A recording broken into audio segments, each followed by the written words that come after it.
Hi, friends. I know everybody hates the evolution videos, but I want to, Northern Goshawk exemplifies some interesting rhetorical techniques here. I want to use this as an example to explain a couple of argumentational things. So, he says, Eric, lol. Uh, Punctuated equilibrium doesn't run counter to the central thesis of Darwinian evolution. Just because there are multiple hypotheses at play reflecting multiple and co-occurring systemic mechanisms doesn't mean that there's no explanation. You probably know better. Of course, okay, so what do we have here? I don't remember saying that punctuated equilibrium ran counter to the central thesis of Darwinian evolution, although I may have, and I wouldn't, uh, I wouldn't disavow that such a statement. But regardless, I don't think I said it, but that's not a significant issue here. Just because there are multiple hypotheses at play reflecting multiple and co-occurring systemic mechanisms doesn't mean there's no explanation. I've never said there's no explanation. I've said the Darwinian explanation is inadequate. It doesn't make any sense. I probably know better. Well, adding that sentence there doesn't change the fact that I never said, nor have I indicated at any point, that because there are multiple hypotheses at play reflecting multiple and co-occurring systemic mechanisms doesn't mean there's no explanation. You probably know better. Insane. That's not what I said at all. What I'm saying is, if there's a theory of evolution, it's not comprised of multiple competing different theories for how things work. That's not a theory of evolution. I'm not saying you got to prove it beyond a reasonable doubt or something. I'm just saying that's not a coherent theory even at all, right? You're just saying shit happens lots of ways we don't understand. The way a good theory gets tested is like you go to check to see, if we're going to assume that change happens very slowly over time, as we used to believe about evolution, we'll check and see, is that how it actually looks? Oops, that's not how it looks. Doesn't look like that. So they made a prediction. This is how science works, okay? Made a prediction. So if my theory's right, then this is going to be true. Oops, wasn't true. At that point, you don't go, oh, my theory's still right, though. You toss it out the window. Because it doesn't make any sense, right? You've already found some, not the first piece of counter evidence, of course. There's lots of sometimes conflicting evidence, and it requires a serious-minded person who's willing to be objective about what's sitting right in front of his face. So it used to be, gradual change over time. Then it turns out it wasn't like that. We didn't change the model?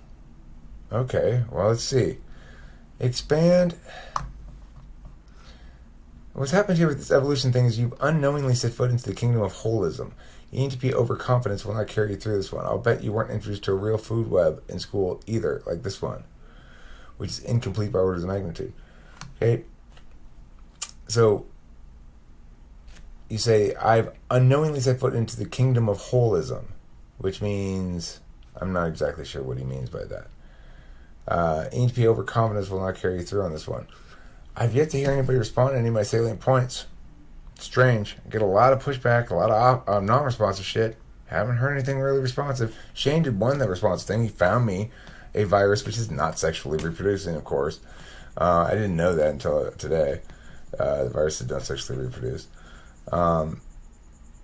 He did some work there. He found a piece of evidence that they've successfully speciated something. Impressive.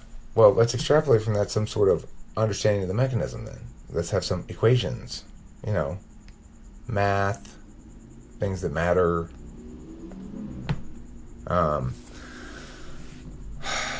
Expand the organism to include different life stages, add a few thousand nutrients, toxins.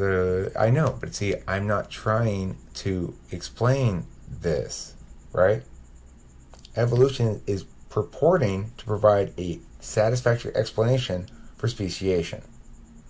Doesn't it? Or am I wrong? That's what everybody keeps arguing with me about.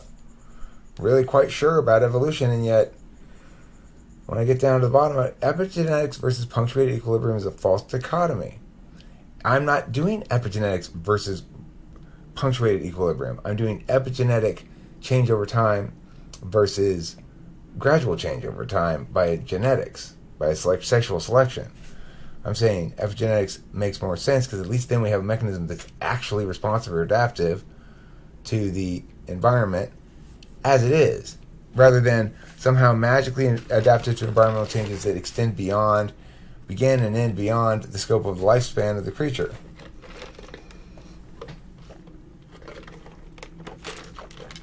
And you say, well, I mean, if you think about it, if you just use a little intuition on this, right? Just a little bit. A little bit of intuition will tell you some important things. It'll tell you that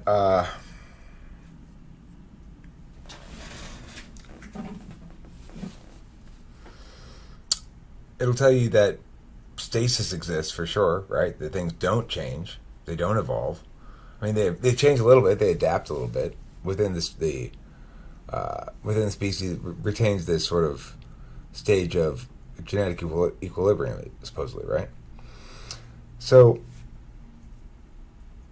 I get the part that 10 or 15 or 20 years ago, or whenever they stopped teaching the old idea of evolution,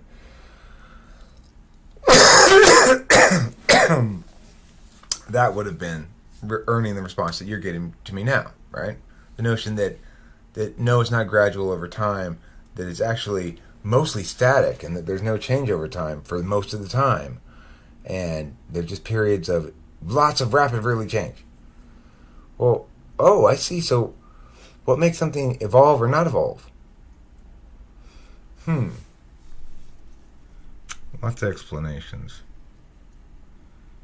Oh, wait, hold on a second. Isn't evolution supposed to explain what makes it evolve? No? Is it sexual reproduction? No, well, not for asexual creatures. Is it for plants? Is it sexual reproduction? No.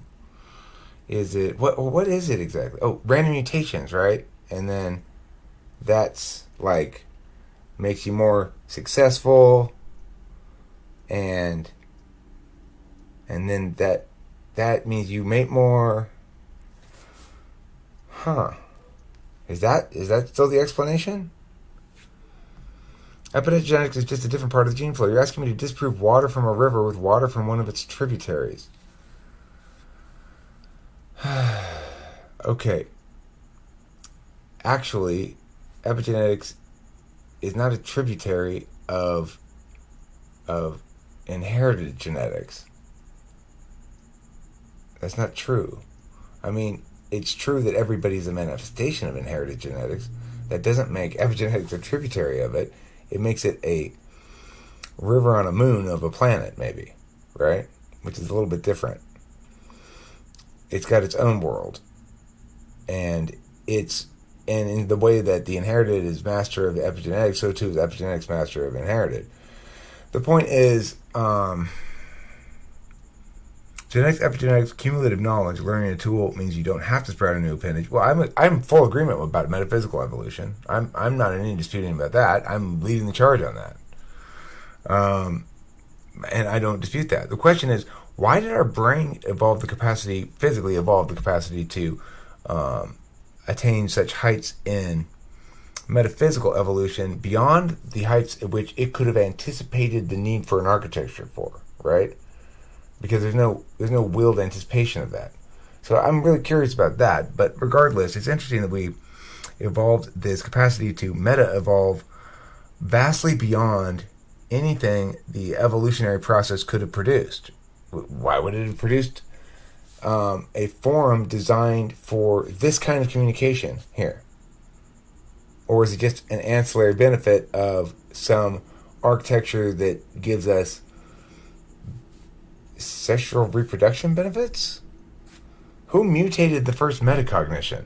Are you sure it's a mutation? Because remember, you said at the beginning of this, they don't run afoul the central thesis of evolution and punctuated equilibrium. So what is the central thesis of evolution? Do tell. This is the theory that we're all supposed to believe to explain speciation, right? Competition, selection, mutation, right? Indeed, statistical analysis shows the Cambrian explosion was no faster than any of the other radiations in animals' history. So there were periods of time that were equally explosive as the Cambrian, but those explosive periods were all explosive and the rest of the time is static. Right? That's my point. It wasn't that the Cambrian was the only time that happened. It's that evolution seems to happen over these really short periods of time, 20, 25 million years. I want to know how fast it is the species change when they're evolving in some way that we can test. If you're going to claim to explain something here. Now, if you don't want to claim to explain anything, that's fine. But if you want to claim to explain something, you'll be able to make predictions from it, like how long it would take under certain conditions to evolve meow into meow. Can you make any kind of predictions? None? Oh, you can't even measure that thing that you claim to explain, that you claim is the explanation of how speciation occurred. You can't even measure that process. It's impossible to measure it? Wow.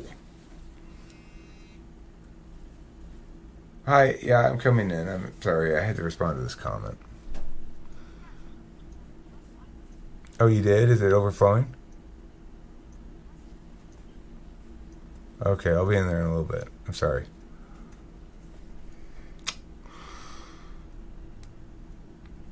Okay, so these are some simple questions. You want to keep insulting me here because I see you added another one. Skip to the whatever, like I'm some kind of idiot, right? I get that you're saying, Eric, now come on. This isn't philosophy. This is science and blah, blah, blah. So, okay, fucking act like it. Answer my questions. Why does everybody keep telling me to stop asking questions and to listen to meow, meow, meow? I'd be happy to listen to the answer to my questions. What is the mechanism by which diversity of species occurs? If you're going to say it's a confluence of a bunch of different genetic things and that you can't represent that mathematically at all, that you can't make any predictions about it, and it's all just works in mysterious ways, then you don't have a scientific theory. You got a pile of shit. Sorry. Now, I'm not going to insult you. Sometimes words mean exactly what they say. This is still consistent with punctuated equilibrium. It's not only consistent with punctuated equilibrium, it's the key example of it. Did you not get that? Who cares about Henry Blackmore Whittington? I never say anything like, and because Henry Blackmore Whittington, that's why. I never made any arguments like that. Yes, I read it from the Wikipedia article, but who cares who he is? I don't care if it's fucking Hobo Joe, if what he says is correct. Ultimately, you're just extending your own argument from incredulity by calling it absurd. I mean, answer my questions. Can you tell me the mechanism by which speciation occurs and the diversity of species occurs? Can you explain to me how or why it happens over only 20, 25 million years? Can you explain to me how or why there's mostly static periods and no evolution? So, in other words, what triggers it? What turns it off?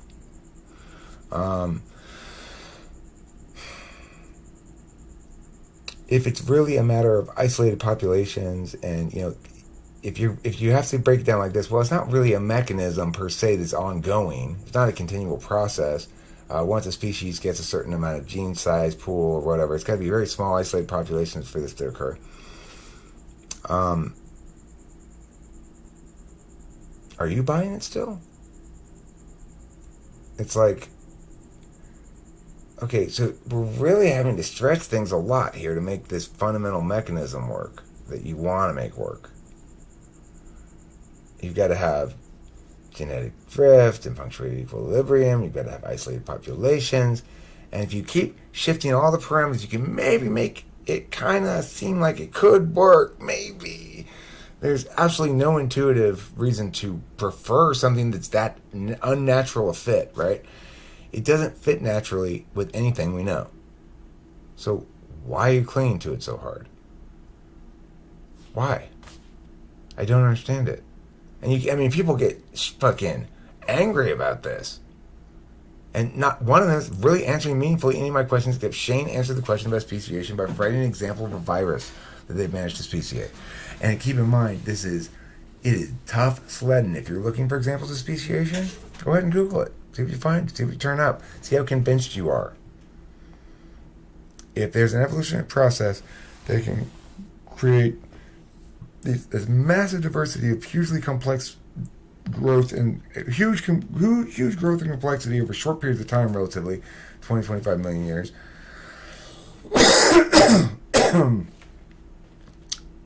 to go from rat to whale or something, then surely we can duplicate those things if we understand the mechanism, right? If we understand truly how it works, which if you're presenting a theory explaining how it works, then you must understand how it works, right? If you really do understand how it works, then surely we can duplicate that in a lab setting with some reasonable expectation of consistency. Like, if you understood how to change a tire in a car, you could expect to utilize certain tools and have the car returned to the person with a new tire on it. If you wanted to test relativity, you take some astronomical observations and expect to see meow when the meow passes by the meow, right? And lo and behold, they did see it. And physicists today, again, are marvel at the durability of Einstein's relativity theorem as it withstands another empirical test. It passes another one. Now, evolution is not acting like that at all. It's acting the opposite way. It's acting like geocentrism. The concentric circles. Punctuated equilibrium. Genetic drift. Isolated populations and special circumstances and lots of oxygen and special pleading fallacies galore. No, dude. No. Think about it. Answer my questions. Answer my points. Fucking respond to them. Please. Make a video. Send it to me. I'll put it on the fucking channel. If you have an answer, I want to hear it. Convince me. If you don't, then it's time to look at yourself in the mirror and go, he's right. That fucking sucks. I hate it. I don't want to say he's right because I hate that fucking guy. That's you, talking to yourself in the mirror. Not about yourself, about me. Anywho, I know it's not going to be pleasant, but you don't have an answer to those questions because there is no answer to them. It should give you substantial, if not complete, pause regarding this whole theory. If it doesn't, you're not being objective. I don't know what to tell you. If you can answer the questions, fine. But if you can't, which you can't, then you need to rethink things.